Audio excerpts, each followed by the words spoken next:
Nəhayət ki, inandım və buna nail oldum. Söhbət nədən gedir? Turan Tovuz klubunun baş məşqçisi Qurban Berdiyevin köməkçisi Yunus Hüseynovu nəhayət ki, studiyamıza dəvət eləyə bildik. Azər salam, hər vaxtınız xeyir olsun. Turan Tovuzdan bəhs eləyəcək, hörmətli izləyicilər, siz də xoş gördük. Yunus müəllim, salam, hər vaxtınız xeyir olsun. Salam, təşəkkür edirəm dəvətinizə görə. Sözsüz ki, ümumiyyətlə klub rəsmisi olanda, xüsusən də məşqçilər korpusunun üzvü olanda bir o qədər də çox olmur zaman ki, mediaya ayırmağa. Bunu da çox gözəl başa düşürük. Amma nəticədə xoşbəxtliklə bu günlərə artıq vaxtınız oldu. Hə, bir yerdəyik. Böyük ehtimal ki, əvvəlcə sonuncu oyundan danışarıq Azər, sonra isə növbəti tur oyunu ilə bağlı gözləntilərimiz və ümumiyyətlə Turan Tovuz barəsində suallar çoxdur. Yunus müəllim, mən sizə bir şey deyim. Suallar həmişə çoxdur, amma bunun veriləcəyi adamlar azdır. Məsələ burasındadır ki, futbolçulara ünvanından suallar verəndə onlar futbolçudur, onların işi var, qrafiki var, suala cavab vermək halında deyirlər. Jurnalistlərə də verəndə bu sualları yenə də mövqe öyrənirik, amma lazım olan cavabları əldə eləmirik. Amma məşqçilər korpusunun nümayəndəsi, xüsusən də sizə ünvanlayanda artıq ümid edirik ki, bəzi suallara, əlbəttə ki, suallar da yəni istədiyimiz suallar verə bilmərik. Bəzi suallara cavab tapa biləcəyik, o səbəbdən İnşallah. Mən sevinirik. Əslində, əsas məsələ kulisdə yaşananlar da yəni bizə maraqlı olan və insanlara da maraqlı olan və məşqçilər korpusundan, yəni sənin girişinin izahı olaraq məşqçilər korpusundan kimisə burada olmağı bizim işimizi bir xeyli rahatlaşdırır. Çünki bizim üçün də qaranlıq suallar çoxdur. Sonuncu oyunla başlayaq, Yunus müəllim. Şamaxı ilə maç əslində finala bərabər ölüm-qalım oyunu, son Naxçıvan oyunu da o sıradan idi, amma heç birində nə ölmədik, nə qalmadıq, belə deyək. Birinci növbədə təşəkkür edirəm sizə, məni dəvət elədiyinizə görə. İkincisi, suallarınızı cavablandıracağım, indi nə qədər imkan var, suallarınızı verə bilərsiniz. Qalmış oyunlara, əlbəttə ki, bizim birinci məqsədimiz 3-cü yer uğrunda mübarizədir. Bilirsiniz ki, Araz Naxçıvanla aramızda xal fərqi o qədər də böyük deyil idi. Amma biz indi Araz Naxçıvanla qalib gəlsəydik, fərqimiz 2 xala düşə bilərdi. Əfsuslar olsun ki, hər iki oyunda, məsələsi, mən indi Araz Naxçıvanla başlayayım. Hər iki oyunda hesabı açdıq, deyərdim ki, Araz Naxçıvanla oyunda komandamız daha yaxşı oynadı, daha məzmunlu oynadı. Mən deyərdim ki, biz yeri gəlmişkən meydanlarda da bu çox gözəl görsənir. İlk yarıda Turan Tovuz möhtəşəm. O da bir sual Yunus müəllim. Adətən elə o komanda elə futbol oynamırdı, yəni başqa cür futbol oynayırdı. Amma burada sanki həm də baxımlı futbol oynamağa köklənmişdilər. Belə deyək də, hər bir komandada indi futbolçulara psixoloji cəhətdən özlərini hazırlamaq var. Mən də özüm də futbol oynamışam deyə. Elə oyunlara istər-istəməz futbolçular aqressiv çıxırlar. Həmən oyunda da istək daha həddindən artıq çox idi. Bilirdik ki, qalib gəlsə 2 xal fərqə düşəcək və 3-cü yerə şansımızı daha da artıracaq. Həmən oyunda komandamız meydançıya deyərdim ki, daha istəkli çıxmışdılar. Və rəqəb komandaya deyərdim, oyun ərzində belə imkan da vermədilər ki, qapımıza nəsə bir təhlükəli momentlər yaratsınlar. Həmən oyunda çox yaxşı oynadım. Mən komandadan narazı olmadım. Qurban Berdiyev də komandamın baş məşqçisi də komandadan narazı olmadı. Amma əfsuslar olsun ki, biz əvvəlki oyunlarda, yəni ki, qapımıza qol olmaq belə çətinlik çəkirdi hər bir komanda iş başlayanda. Amma əfsuslar olsun ki, bu axırıncı oyunlarda bizim asanlıqla qol buraxırıq. O da istər-istəməz individual səhvlərdən istifadə edirdilər rəqib komanda. Həmən oyunda da deyərdim ki, heç nədən qol alındı qapımıza. 2-3 zərbəsindən sonra orada qarışıqlıq oldu. Yəni oyunçu davamla qol vurdu. Orada indi oyunçu da səhvlər. Biraz kuryoz qol idi, yeri gəlmişkən. Kuryoz qol idi, bəli. Amma ondan da başqa komandamızın qapısını deyərdim ki, heç bir moment yaratmamışdı. Yox. O ki, qaldı Şamaxı ilə oyunda yenə də biz indi fikirləşirik ki, əgər biz 3-cü yer uzun mübarizə aparırıqsa, əlbəttə ki, bu oyunlarda mütləq qalib gəlməliyik. Şamaxı ilə oyunda da komandamız istəkli idi, amma deyim sizə ki, Naxçıvanla oynadığımız oyunu oynamadıq. Yəni, bu danılmazdı. Düzdür, yenə də hesabda irəli çıxdıq, amma əfsuslar olsun ki, yenə də öz səhvimizdən, öz oyunçumuzun səhvindən arxaya pası veririk və rəqib komanda da həmən o səhvdən bağışlamadı və deyəlim ki, oyun bərabər qutardı. Amma belə imkanlar oldu, deyim sizə ki, imkanlar olmadı. Amma o dərəcədə də imkanlar yarada bilmədik. Amma biz mütləq Şamaxı komandasına qalib gəlməliydik. Bunu futbolçular dərk eləməliydi.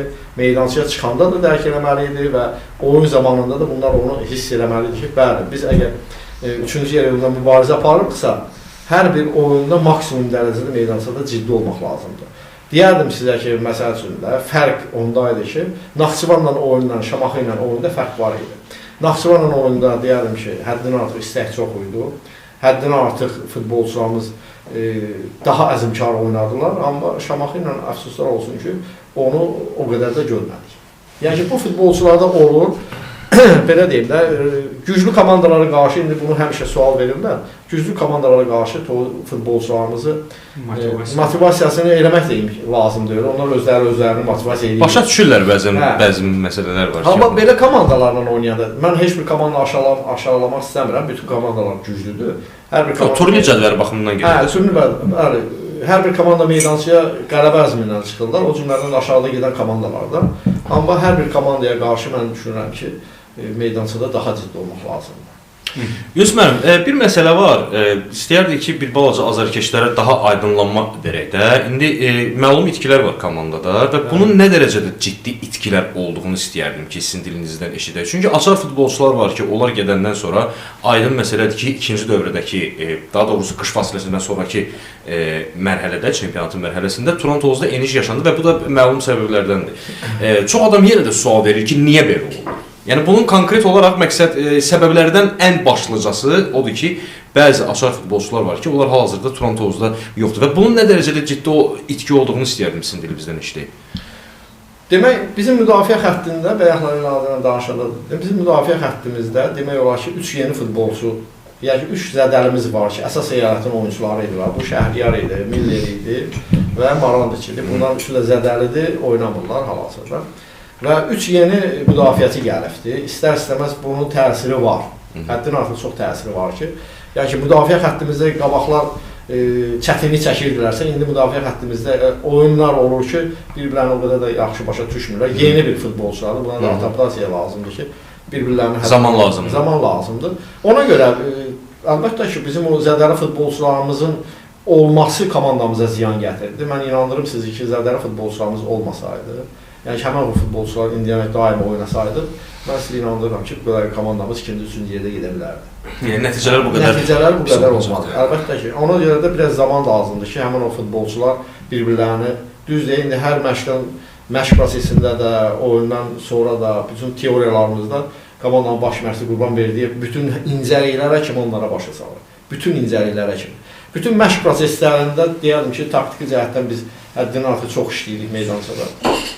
Bütün incəliklər deyim ki, həm meydançada, həm teoriyalarda başa salır. Amma o individual səhvlər ki var futbolçuda, onu sən heç nəyinə sığorta edə bilməzsən. O ki, futbolçunun özündən asılıdır. Mən indi futbolçuya məsələn düzgün yolu göstərirəmsə, əgər o meydançada onu eləyə bilmirsə, orada tətbiq edə bilmirsə, orada komandanın baş məşqçisindən və heç bir elə şeylər var ki, orada artıq günahkar axtarmaq lazımdır. Əlbəttə ki, mən bütün o işləri biz meydançadan kənarda Qurban Berdiyev bunun hamısını eləyir.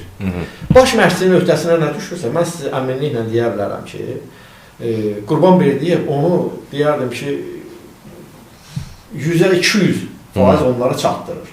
Amma onu yerinə yetirən futbolçu lazımdır. Tapşırığın yerinə yetirilməsində. Yəni ki, o futbolçular o tapşırığı yerinə yetirə bilmirsə meydançada, o deyərdim ki, o bizdən asılıdır. Hətta Qurban Berdiyev bir dəfə onu dilinə də gətirməzdir, onu deyim sənə. Dilinə gətirib, bəli, indi bəlkə də bu bizim mətbuat konfransında, indi bu baş məşqçisi aid işdir, özündən də soruşa bilərik mövsümün sonunda. İndi sizdən də soruşum, bəlkə bir konkret cavab olmasa izah ala bilərik. Mövsümün müəyyən mənada, belə deyək, gözləntiləri artırdı da komanda, yəni başlayanda bu səviyyədə gözlənmirdi, yəni normal.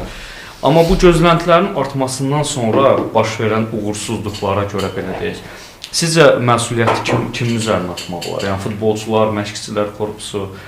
Yox, burada məsuliyyəti mən belə deyim, məsuliyyəti heç kimin üzərinə atmaq lazım deyil. Burada ümumi məsuliyyət bütün komandanın üzərindədir. Həm futbolçular, həm baş məşqçi, həm baş məşqçinin böyrüdəki məşqçilər, bizlər. Bu hamının məsuliyyət hamısı üzərindədir. Belə bir şey var da, komanda əgər yaxşı başlayırsa, istər-istəməz motivasiya həddindən artıq çox olur. Futbolçularda inam, qələbiyə inam çoxalır. Komandada yeni başlayanda, o ki, qalibiyyətlərlə başladı, istər-istəməz futbolçularda inam artdı, ona görə də komanda yaxşı xallar topladı. Amma indi biz, bayaq dediyim kimi də, həmən o futbolçular qalmadı axı, neçə futbolçu, məsəl üçün, əsas heyətdən kənarda qaldı, zədələndilər. Bir oyunda biz deyəlim ki, optimal bir heyətimiz ikinci oyuna belə çıxa bilmirdik. Ya 2 nəfər zədələnirdi, ya 3 nəfər zədələnirdi. Bax bunların hamısı komandanın oyununa ümumi gətirib nəticəyə təsir edir. O 100% təsir edir. Yəni bu baxımından, yəni ki, burada heç kimi günahlandırmaq lazımdır. Yəni ki, ümumi komandada əlbəttə ki, bəxtsizlik amili deyərdik ki, bax məsələn biz Jonu gətirdik, biz ümidlərlə gəldik.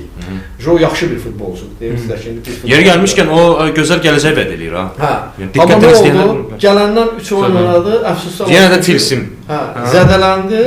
İndi cadulanıb sanki Toronto'muz bu 6 ay bu futbol oynamır. Yəni ki, belə bir şeylər də komandaya çox pis təsir verir, əlbəttə ki. Bu Yunus müəllim, belə göstərirəm ki, bizim üçün məsələn növbəti mövsümün heyətini quranda biraz daha geniş, daha belə düzdür, indi klubda infrastruktur layihələri və sair çox pul xərcləyir, amma belə deyək, daha böyük, daha fərqli heyət qurulmalıdır ki, zədələrdən, cəzalardan, mövsümün bu qarışıq periodlarından komanda yaxşı çıxsın.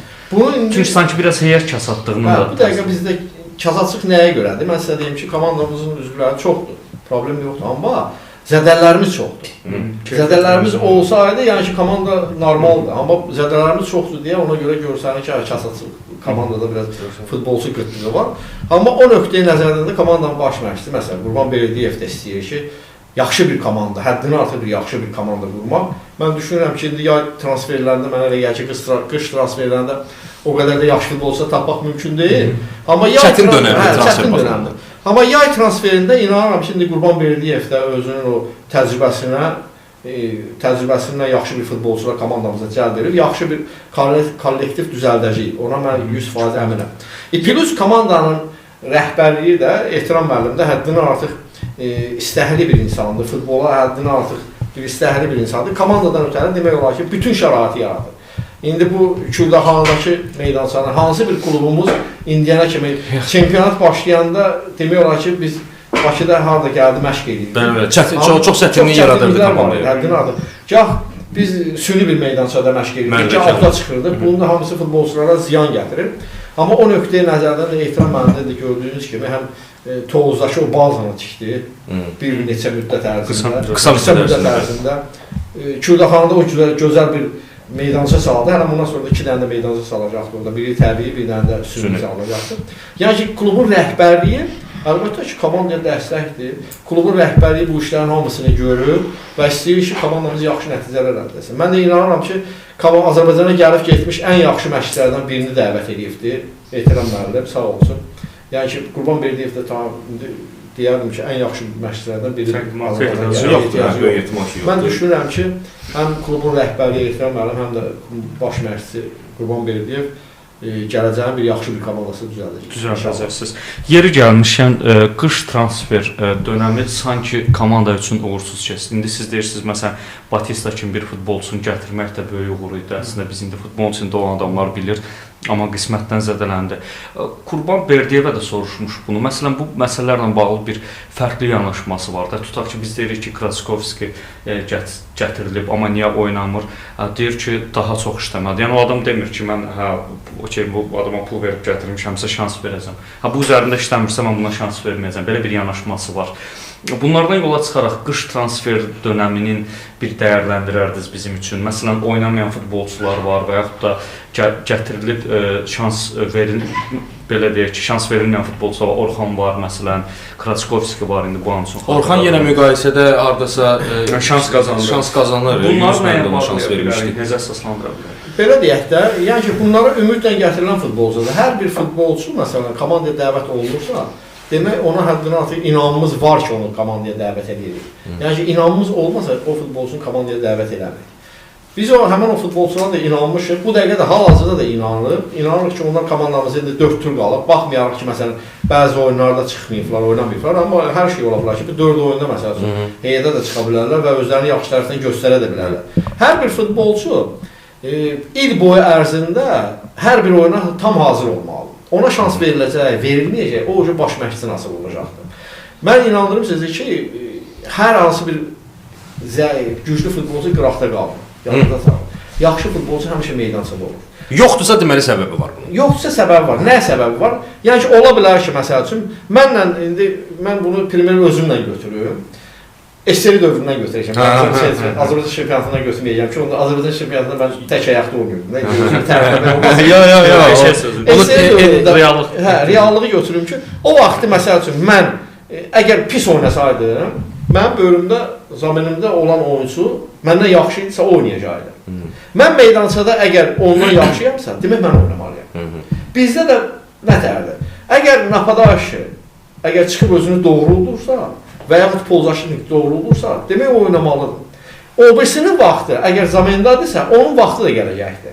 Onun vaxtı gələndə, əgər o heyətə çıxacaqsa, özünü yaxşı tərəfdən göstərəcəkdir, o heyətdə qalacaqdır. Yəni ki, prinsip belə olmalıdır. Prinsip budur. Başa düşdünmü? Yəni ki, mən məsəl üçün yaxşı oynayıramsa, məni niyə kimlənsə dəyişmək lazımdır? Mən elə oynayıram da. Rəqabət yaratmaq deyək də, bəli. Mən elə yaxşıyamsa, elə meydançada oynayıram. Əgər ondan mən bir əcənə güclüyəmsə, demək mən oynamalıyam. Əgər mən zəifləyəcəmsə, mən travmalaşamsa, mənim yerimə kimsə çıxacaq, oynayacaqsa, o özünü məndən yaxşı göstərəcəksə, demək oynayacaq. Mən amma ki, özümə gələnə qədər. Düzdürmü? Yəni ki, burada prinsip belədir. Yəni ki, bu futbolçular gəlirlər, biz onlara inanmışıq, indi də inanırıq. Bu futbolçular da pis futbolçular, yaxşı futbolçulardır. Amma onların da vaxtı var. Meydançaya çıxanda onlar yaxşı oynayacaqsa, demək daima oynayacaq. Kraşkovski əslində çox istəyir futbolçudur. Hərdən az mən bir şey deyim. Kraşkovski bilirsiniz nətərdir? Hər oyunda 12-13 kilometr qaçır. Yəni ki, həddən artıq çox işləyən bir futbolçu. İşləyən oyuncu. Maraqlıdır. Mən bir şey deyim, hərdən üzr istəyirəm. Bu suallar bizdə həmişə formalaşır, avtomatik bu sualları veririk. Məsələn, yapışmışdı ki, Kraşkovskiyə niyə şans verilmir, Orxana niyə şans verilmir? Bu əslində bütün dünya klublarının hamısında var. Məsələn, Ancelottiyə də suallar çoxdur ki, Arda Gülərə niyə çox şans vermirsən və yaxud da digər futbolçu. Ümumiyyətlə, baş məşqçinin bildiyi şeyləri onun özündən və maksimum məşqçilər korpusundan başqa heç kim bilmir. Heç kim bilmir ki, Anton Kraşkovskiyə 5 oyun şans verirsə, ona effekt verəcək. Bəlkə çox pis effekt verəcək. Deməli, bu buraxmırsa əslində, indi bir tərəfinə fikirləşənə, digər tərəfinə fikirləşmək lazım. Əgər bu şans vermirsə, deməli, nəsə var ki, şans vermir də. Nəsə vardan götürmür. Yəni ki, onun pozisiyasında olan futbolçu hələ ki... Hal-hazırda ondan yaxşıdır. Ondan yaxşıdır. Amma bu heç də o demək deyil ki, Anton Kraşkovski lazım olmayacaq. Bəli. Buyur Azər. Gəl, mən təşrifim nə edir? Adlar var ki, biz dəfələrlə müzakirə eləmişik. Adlar üzərindən suallarımızı verək Yusuf müəllim. Bizim üçün ən maraqlı tərəflərindən biri odur. Məsələn, uzun müddət komandada Araş Qadiri sevgisi göründü. Amma o da bəzən yaxşı görünürdü, amma daha çox fərdi səhvlər, daha çox bilmirik, bəlkə də yaxşı futbolçudur, amma oturuşmurdu, komanda öyrəşməmişdi ya necəsə. Məsələn, Qurban Berdiyevin Araş Qadiriyə bu qədər inanması nə idi və yaxud da sizcə o doğrudan da amma əsas heyətdə daimi oynamağa layiq idi? Belə deyək də, Araş Begiri pis futbolistdir. Bayaqlar dediyim kimi də bizim komandamızda olan futbolçuların hamısına komandanın baş məşqçisi inanıb götürür. Komandanın inam var ki, o futbolçular, o komanda, o futbolçuların hamısı Turan Tovuzdadılar. O ki, qaldı heyətdə oynamağına, Araş Begiri də məsəl üçün pis futbolist deyil. Deyim sizə ki, məsələn, individual səhvləri olubdur. Bizim komandada individual səhvlər hamısında var. Hamıda individual səhvlər var. Individual səhvlərdən də biz qollar buraxırıq müdafiədə. Amma Araşda bütün oyunların var idi, 2-3 oyun var idi ki, orada heyətdə oynadı. Amma ona baxanda da biz baxmalıyıq ki, bizdə müdafiədə bütün oyuncularını zədəliyirlər. Zədəli olub ehtiyacdan, bəli. Məcburiyyətdən. Məcburiyyətdən olubdur. Mən indi danmayayım burada. Yoxdur, indi onu hamı bilir. Bir oyun, 2 oyun, bəli, oynayıbdır. Amma o demək deyil ki, məsəl üçün, o zəif bir futbolçudur. Yox. İndividual, bəli, səhvləri olub. Onun da olubdur, mənim Urtalonun da səhvi olub, Fakmanın da olubdur, Depalon da olub, Faiqin də, İsmailin, hamının səhvi var da, səhvsiz futbol olmur. Amma daima ona sevgi var deyə əsaslaşdı oynamaq, o qədər elə bir şey yox. Ciddi söhbət. Yox, sevgi, yəni onu da, o mənada da demirik ki, bəlkə xüsusi bir... Yox, bir tərəfdən görünədir. Ümumiyyətlə, ona daha şans, ardıcıl şanslar verilirdi. Yəni, məşqçi hər dəfə şans veriləndə də... Simpatiyadan söhbət geçir. Yox, simpatiyadan getmir söhbət, onu demək istəmirik. Hansı parametrə görə buna bu qədər inanırdı o? Araş məsəl üçün müdafiədə, mən sizə belə bir şey deyim də, yəni ki, mən düzdür, Araşın indi oyunu yox, amma traktor sahədə oynayan vaxtlarını mən deyirəm ki... Amma uzun müddət futbolsuz qaldı. Uzun müddət futbolsuz qaldı. Yox, onun ayağında əməliyyat olmuşdu, ona görə. Müdafiədə birə-birdə, Araşı keçmək çətin. Birə-bir futbolçunun, elə bizim indiki zamanda da, birə-bir futbolçunu onu allatmaq çətindir. O həddindən artıq, adborlarda həddindən artıq çox yaxşıdır. Həqiqətən də yaxşıdır. Amma bəli, birinci paslarda səhvlər ola bilər. Amma bunun yaxşı xüsusiyyətləri də var. Bu başla çox yaxşı olur. Həddən artıq başla. Boyu da yaxşıdır, fizikası yüksəkdir. O birəbir futbolçuların anlatmağı da çətin. Bunun keyfiyyətli, yaxşı keyfiyyətlərinə var. Onu da danmaq olur. Adlar üzərindən geçsək, qış transferinin belə deyək, öndə gedən isimlərindən biri Rəhim Sadıqov idi. Bir çoxları, ümumiyyətlə bu başqa adlarla bağlı da var. Məsələn, rəqib komandalardan birinin ehtiyat oyuncular skamyasını bəzəyən futbolçunun əsas bu Turan hovuzda əsas heyətdə oynaması Rəhim də bağlı belə bir iddialar var idi. Ümumiyyətlə bu futbolçuya komandada belə deyək, məşqçilər korpusunun baxışı necədir? Bizim gördüyümüz, görmədiyimiz hansı faydalar var? Rəhim Azərbaycan milli komandasının oyuncusudur. Bu bir. İkincisi, Rəhimin yəqin ki, siz Sumqayıtdakı oyunlarına bələdsiniz. Bəli. Uzun müddət çox super oynamışdı. Həddən artıq çox istedadlı bir futbolçu. Sonra Zirə komandasına geçdi, orada da o.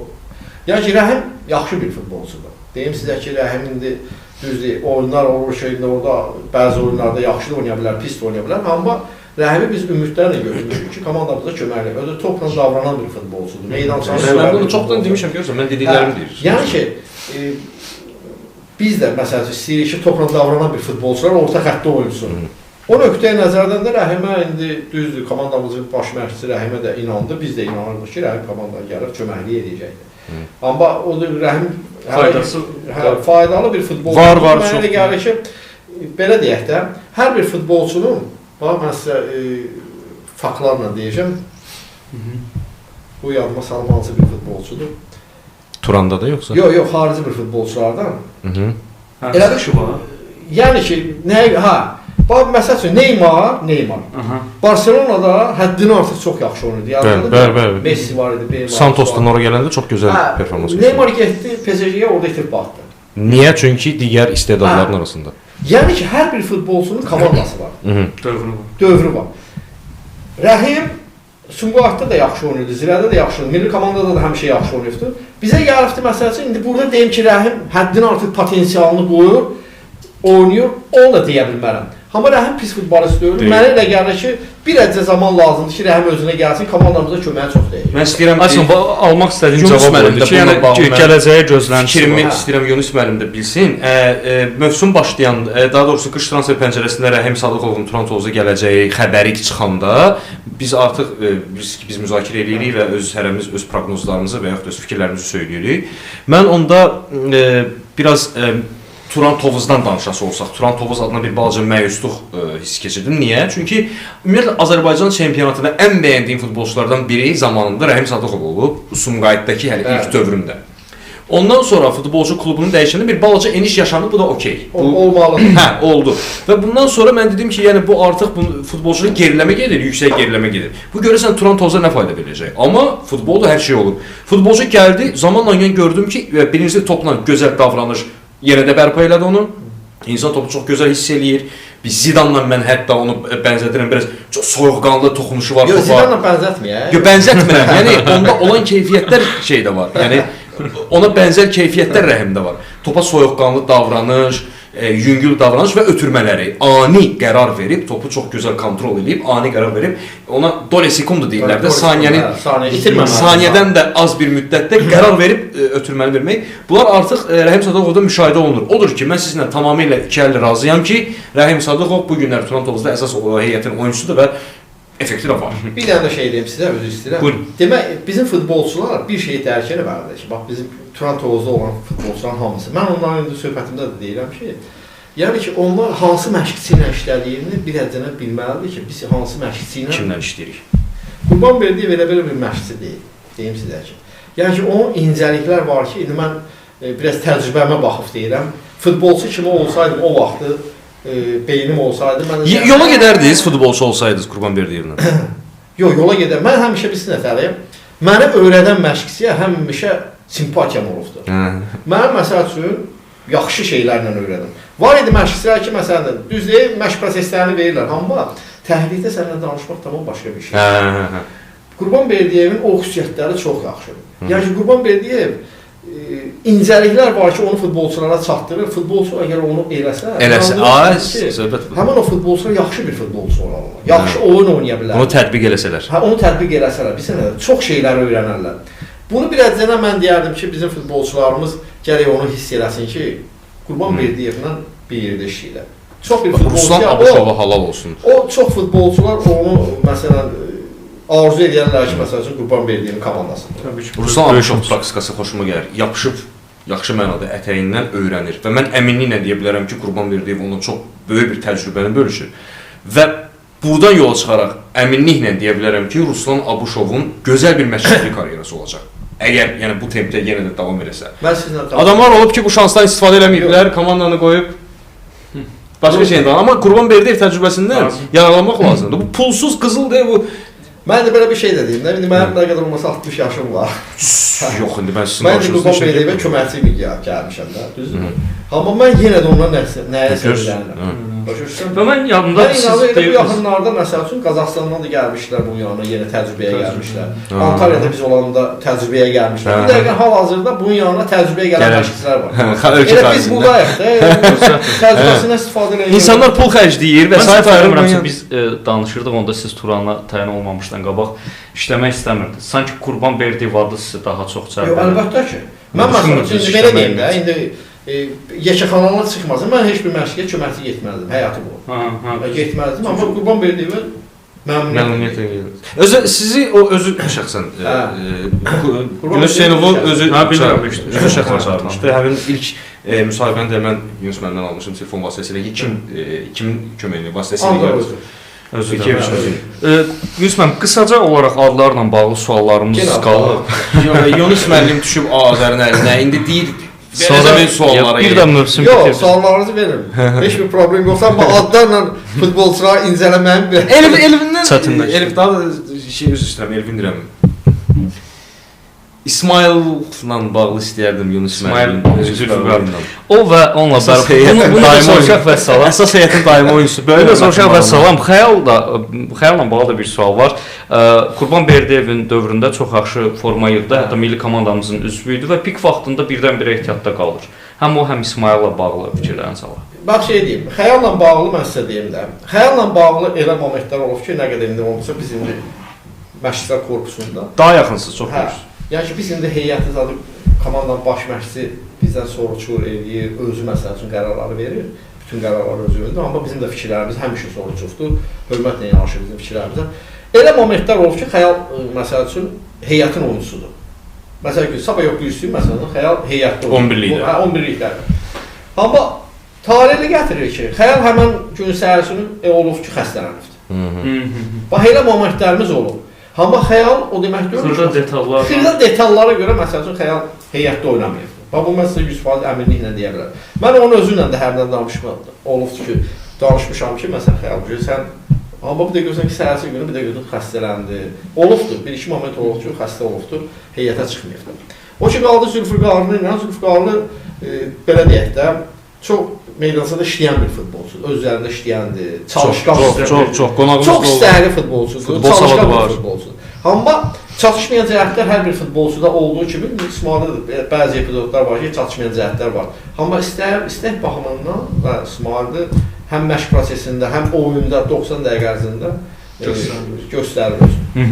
Yunus müəllim, belə eləyək də, bitirdim adlarla. Hə, adlarla qurtardıq. Yox, doğrudan zaman-zaman çox suallar olur və mən də bilirəm ki, indi biz futbolun daha çox içindəyik, sizlərlə ünsiyyətdə çox olur. Bilirik ki, müəyyən bir ciddi izahları var, səbəbləri var bunların və istəyirəm ki, bu insanlar da bunu bilsin, maariflənsin. Bizdən eşitəndə çox inandırıcı gəlir, amma məşqçilərdən eşitəndə artıq faktlarla daha belə real gəlir insanlara.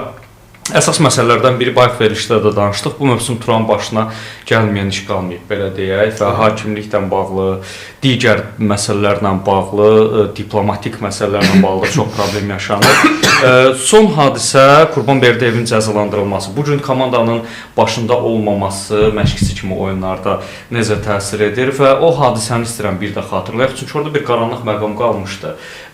Təhqir məsələn bildirilmişdi. Halbuki biz Qurban Berdiyevin belə deyim, məşqçi profilinə, şəxsiyyətinə az da olsa belə deyib bilirik ki, o qədər də inandırıcı deyil. Digər bu kimi məsələləri. Məsələn, o epizodu konkret xatırlayaraq başlaya bilərəm. Hə, həmən epizod mən düz elə Qurban Berdiyevin böyründə idim. Həmən vaxt elə mənə da bir sarı vərəqə verirdi. Həm də mənə rəqə verirsən. Hə, demək Qurban Berdiyev kart dalınla kart gəlirdi. Bəlkə də Qurban Berdiyev orada görmürsənmi? Sözünü işlətdi ki, görmürsənmi? hər halda rus Dividir. rus dilində. Qurban Berdiyev söyüşləyən deyil. İnanmıram. Hə, yəni insan alicənab O insan. alicənab adamdır. Ömründə birinci səfərdə qırmızı kart Hə, Azərbaycanda Yəni ki, gör onu nə qədər əsəbləşdirdilər ki, özündən çıxardı. özündən çıxartdı. Siz nəyə görə? Həmin o epizod düz Qurban Berdiyevin gözünün qabağında oldu. Orada cərimə zərbəsini vermədi. Verməyəndə istər-istəmədi indi baş məşqçisi də istər-istəmədi hamı hissləri əsəbləşir. Sözsüz. Hə, buna gətirdilər məsəl üçün də sarı vərəqə verdi, dalından qırmızı vərəqə verdi. Bu da mən düşünürəm ki, indi ola bilər mən səhv bilirəm. Mən düşünürəm ki, sarı vərəqənin dalına qırmızı, ikinci sarı verib qırmızı vərəq olanda bu bir oyunudur. Qurban Berdiyevi 5 oyun elədi. 2 oyun, 5 oyun, 2 oyun cəza, 3 oyunda şərti. Onu da heç kimə verməyiblər. Nəyə lazım? Bu da nəyə lazımdır? Bu indi bunu mən sizə deyim də, Qurban Berdiyev məsəl üçün indi bu dəqiqə komandanın yanında olmayanda komandaya təsir edəcəkdir. Mən düşünürəm ki, bu belə addımdan atılır. Yoxsa bunun məqsədlidir. Bunun başqa bir şey yolu yoxdur. Yoxdur, biz bunu yenə müzakirə eləmişdik. Yəni Bu nə yanaşmadır ki? Niyə görə? Yanaşmadı? Nəyə görə buna 5 oyun verirsiniz? Heç nədən 5 oyun verirsiniz. Heç nədən.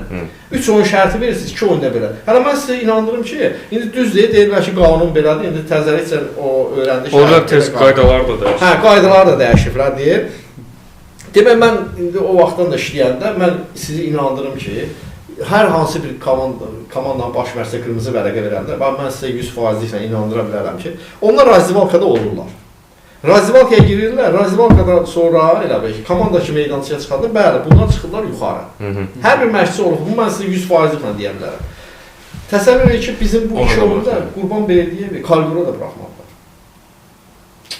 Xüsusi tapşırıq var. Koridora buraxmadılar. Nəzarət edin gəlməsin heç. Bu insanı koridora buraxmadılar. Biz arazdan Adam Azərbaycana gəlib şokdadır. Mən sənə inanıram. Mən də deyirəm niyə Skybox? O şokdadır. Yəni ki, bunu heç koridora da buraxmadılar. Həyatı boyu görmədiyi şeylər gəlib Azərbaycana gəlir. Yəni bu utanc vericidir qardaş. Nəyə görə? Bu utanc vericidir. Belə şeylər adam bu dünya reytinqində 55-ci yerdədir. Dünya reytinqində məşqçilərin siyasətində 55-ci yerdədir. Bu Avropa görüb, arenalar görüb. Biz bir dəfə heç yerdə görmədiyi şeyi gəlib burada görüb şokdadır. Narazılıq elə. Narazılıq eləmədik. Öz fikrimizi bildirdik də. Klubun rəhbərliyi öz fikrini bildirdi. Götürə bizi 20 min cərimə elədi. Hə. Ehtiram müəllim öz cibinin pulunu xərcləyir. Azərbaycan futboluna öz cibinin şəxsi pulunu xərcləyir. İstəyir ki, futbol rayonlarımızda futbol inkişaf edir. O cümlədən də bölgələrdə. İndi mən sizə inandırım ki, akademiyaya gedin bizim baxın akademiyaya. Nə qədər uşaq orada qalır. Orada səhər yeməyi, günorta yeməyi, axşam. Təmin olunurlar hər şeydə. Bunun hamısı maliyyə. Vəsaitdir sözsüz əlbəttə ki, havadan gəlmir axı. Orada təzə yeni bir baza tikdi komandadan ötəri. Kürdahanada meydança saldı komandadan ötəri. Amma bu kimdən ötəri? Azərbaycan futbolunu eləyir. Azərbaycan futbolunu eləyir ki, futbolumuz inkişaf eləsin, rayonlarda futbola sevgi olsun, futbolçularımız inkişaf eləsin. Nə axtarırsan axtar, burada başqa məqsəd ola bilməz. Yəni ki, belə insanları mənə elə gəlir ki, belə komandaya baxan insanları futboldan küstürmək olmaz. Olmaz. Neçənci verilişdir? Mən bunu həmişə deyirəm. Mən həmişə 2 əlli razıyam ki, gəlsinlər o sponsorlar komandalara baxsınlar. Hə, kim istəmir? Prosta onları küstürməyən də, başırsan. Xırda şeylərdən küstürmək olmaz. Bir dəfə artıq eləmişik bunu. Hə, incidirik. Bilirsiniz nə? Ona görə də bax belə insanları incitmək olmaz. Mən belə düşünürəm. Son olaraq Yunus müəllim, indi hələ biz verilişi danışaq da son nə deyirsən? Biraz və qabaqki oyunlar, indi hələ Araz Naxçıvan oyunu biz seçdiyimiz vaxtda başlayır. Bacaracaqsınızmı? İddia varmı üçüncülük üçün, yoxsa Qarabağ mı gözləyəcəyik? Yox, əlbəttə ki, bizim iddia həmişə olmalıdır. Biz bu dəqiqədən fikrimizdir ki, biz ancaq üçüncü yerə çıxmaqdır. Biz əgər biz əlimizi qolumuzu sallayaq ki, biz fisiologiya 4-cü yerə çıxmışıq, biz 4-cü yeri biz reallaşdırmamışıq. Əlbəttə ki, biz birinci növbədə 3-cü yerində mübarizə aparmalıyıq ki, işimizi rahatlaşdıraq. İdeya budur. Qarşıda 4 oyun var. 4 oyunda hər şey ola bilər. Amma əfsuslar olsun ki, bayaq dediyim kimi, biz 2 oyunu qalib gəlsəydik, inandırırsınız ki, bir üçlükdə otura bilərdik. Amma indi qarşıda 4 oyunumuz var. Biz həm Araz Naxçıvan oyunlarıdır, həm öz oyunlarımızdır. Biz Araz Naxçıvan fikirləşməməliyik. Biz ancaq və ancaq öz oyunumuzu fikirləşməliyik. Qələbələr. Bizim bu 4 oyunda maksimum dərəcədə bütün oyunlarda qələbə qazanmaq. Ancaq meydançaya çıxıb qələbə qazanar. İnanırım sizə ki, biz bu 4 oyunda 4-ündə də qələbə qazandırsaq biz 3-cü yerə tutacağıq. Amma bunu futbolçularımız dərk eləməlidir ki, qardaş, biz əgər UEFA-ya getmək istəyiriksə, bu 4 oyunu mütləq və mütləq meydançaya çıxıb qalib gəlməliyik. Və bu bizim ancaq şansımız budur. Araznaçılan rəqibləri də çətindir bizə baxanda. Müqayisədə, hə? Bu 4 oyundan danışırıqsa, onda Zirə ilə oyunu da biraz daha detallı danışaq. Çox ağır oyundur, Zirə çox formadadır. Ora komanda hansı vəziyyətdə çıxacaq, heyət olaraq hansısa problemlər və yaxud da pozitiv məqamlar? Belə bir problemimiz şükür Allah hələ ki yoxdur. İndi komandanın baş məşqçisi, indi komandanın baş məşqçisi təyin edəcəkdir. Zirə komandası əlbəttə ki, demək olar ki, ikinciliyi təmin elədi və güclü bir rəqibdir və oyunçuları da individual şəkildə həddindən artıq çox güclüdürlər. Deyərdim ki, belə deyək də, bəlkə də komandanın 2 heyəti var. Yəni ki, bir-birindən seçilməyən 1-2 heyəti var. Hücum xəttində çox güclüdürlər. Ona görə də bizə çətin olacaq. Deyim sizə ki, indi hansanda oyun yoxdur. Bayaq elə dediyim kimi, axırıncı yerdə gedən komandanın oynayırsansa, o da çətin oyundur. Həddindən artıq çətin oyundur. O nöqteyi nəzərdən də əlbəttə ki, çətin oyun bizi gözləyir. Amma meydançaya çıxıb daha istəkli olsaq, qalibiyyəti daha istəkli olsaq qalib gəlməyə, mən düşünürəm ki, qalib gələ bilərik Zirə komandasına. Onu da belə deyim də, 3 oyun keçiribdir Zirə komandasına, hər 3 nəticə alınıbdır. Həm qalib gəlmişik, həm neçə olmuşuq, həm məğlub olmuşuq. Amma ona baxmayaraq biz məğlub olan oyunumuzda, mən sizi inandırıram ki, biz Tovuzda məğlub olduq, düzdür, 2-0. Həmən oyunda biz məğlub olmamalıydıq. Yaxşı futbol oynamışdıq. Yaxşı oynamışdıq. Düzdür, birinci topu ilk elə dəqiqələrdə 11 metrlərlə vurdular. O da istər-istəməz komanda başlayanda 1-0 geridə başlayanda düşkünlük olur. Amma həmən oyunda da biz məğlub olmamalıydıq. Mən düşünürəm ki, buradakı oyunda, Zirə ilə oyunda komandamızın üzvləri, futbolçular dərk edirlər ki, bu bizdən həddindən artıq vacib bir oyundur. Düşünürəm ki, qalib gəlmək mümkündür. Qısaca olaraq, sualım var. Var, məsələ burasındadır ki, mövsüm sonuna çatdıqca, mövsümün sonuna nə qədər az vaxt qalırsa, azarkeşlərdə, futbol camiyyəsində, söhbət Turan Tovuzdan gedirsə, bu təkcə Turan azarkeşlərini yox, ümumiyyətlə Azərbaycan futbolunu daha çox maraqlandıran məqamlardır. Və sual yetişir get-gedə insanlarda ki, görəsən növbəti mövsümdə Qurbanberdiyev qalacaqmı? Növbəti mövsümə pozitiv baxaqmı? Növbəti mövsümə Qurbanberdiyevin missiyası bu mövsümü tamamlanır, yoxsa indi o sualları istəyərdim. Ümumiyyətlə planlar varmı? Mən də o istiqamətdə soruşacağam. Belə birləşdirək ki, və mövsümün bu mərhələsində bütün klublarla bağlı göndəriləcək futbolçular düşünülür filan. Emin dedikləri və mən dediklərimin cəmi məncə budur ki, komandanın yeni mövsümə necə hazırlaşacağı çox sual doğurur. Bununla bağlı yəqin ki, Avrokuboklara vəsiqə də həll edici olacaq. Biz bayaqdan danışırıq ki, futbolçuların keyfiyyətində də müəyyən zaman-zaman problemlər görünür. Ümumiləşdirsək, yay ilə bağlı hansı planlar var? Heyət dəyişikliyi olsun, güclənmək olsun, göndəriləcək futbolçuların təxmini siyahısı olsun. Belə deyək də, bu siyahılardan mənim hələ xəbərim yoxdur. Yəni ki, komandanın baş məşqçisi var, o qərarı o verəcəkdir. Amma mən düşünürəm deyəndə Qurbanberdiyev gələnlə qalacaq komandaya və bilirsiniz ki, Qurbanberdiyev hansı komandada olursa, o komanda həmişə yaxşı yerlər uğrunda mübarizə aparır. Deyim sizə ki, məsələn, çempionatda orta-top komanda yaratmır. Həmişə UEFA, Avroliqa vəsiqə qazanan bir komanda yaradır. Düşünürəm ki, məsələn, komanda rəhbərliyi ilə bir yerdə Qurbanberdiyev gələnlə planları həddindən artıq yüksək olacaqdır. Əgər belə bir sahə salmışıqsa, demək planlar həddindən artıq yaxşıdır. Gələcəyə düşünülmüş bir komanda qurmaqdır. Ona görə mən düşünürəm ki, gələnlərdə, amma kimlər ki çıxacaqdır, hələ bu dəqiqə heç kim komandamızdan getmir. Bütün komandamız yerindədir. Bütün futbolçularımıza da inanırıq. O ki, qaldı, axırda da mən bir söz demək istəyirəm ki, mənə elə gəlir ki, Turan azarkeşləri mən təşəkkür edirəm. Turan azarkeşləri həqiqətən də 12-ci futbolçu kimi bütün komandamızı hər bir oyunda dəstəkləyirlər və bu dəstəklərini həmişə göstərməlidirlər. Bilirsiniz ki, azarkeşsiz futbol demək olar ki, futbol deyil, futbolun da gözəlliyi onun azarkeşindədir. Mən özümdən də deyərdim ki, meydançada azarkeş çox olanda mən həddindən artıq yaxşı futbol oynayırdım. Azarkeş olmayanda mən futbol oynamıram. Bunu mən sizə 100% əminliklə deyə bilərəm. Azarkeş olmayanda istər-istəməz o futbolcuda psixoloji cəhətdən biraz sönük olur ki, nəsə çatmır əlbəttə ki. Bizi nə də, qıraqdan heç kim ona heç nə demir, azarkeş dəstək olma, istər-istəməz sən səhvlər eləyəndə və yaxud pis oynayanda azarkeşin də oradan səsi gəlir bu. Ad çəkilsən, adı çəkiləndə. Ona görə də məsuliyyətli olurlar, həddindən artıq məsuliyyətli olurlar. O nöqteyi nəzərdə də Turan azarkeşlər həqiqətən də möhtəşəmdir, hər oyunumuza da gəlirlər. İnanıram ki, həmən azarkeşlərlə klub rəhbəri ilə, Qurban Berdiyevlə gələcəyin də yaxşı bir komandasını qurarıq. Təşəkkür edirik. Ürəyiniz doludur danışmaq istəyirsə, amma Yox, mövzu təşəkkür qalmadı. edirəm. Yox, sağ olun. Bütün mövzulara Allah razı toxundunuz demək. Yunus müəllim, təşəkkür edirəm. Demək olar sizə ki, təşəkkür edirəm. bütün Sağ olun, mövzulara sağ olun. toxunduq. Bəzi vacib xəbərlər var idi ki, bəzi vacib məlumatlar var idi ki, azarkeşlər bunu aldı. Məsələn, elə Qurban Berdiyevin növbəti mövsüm üçün planları bu çox pozitiv bir planlardır. Odur ki, Toronto azarkeşləri növbəti mövsümə pozitiv hazırlaşmalıdırlar. Yunus Hüseynov bizimlə idi. Torontovuza həsr olunmuş podkastımızı izlədiniz. Sağ olun, salamat qalın.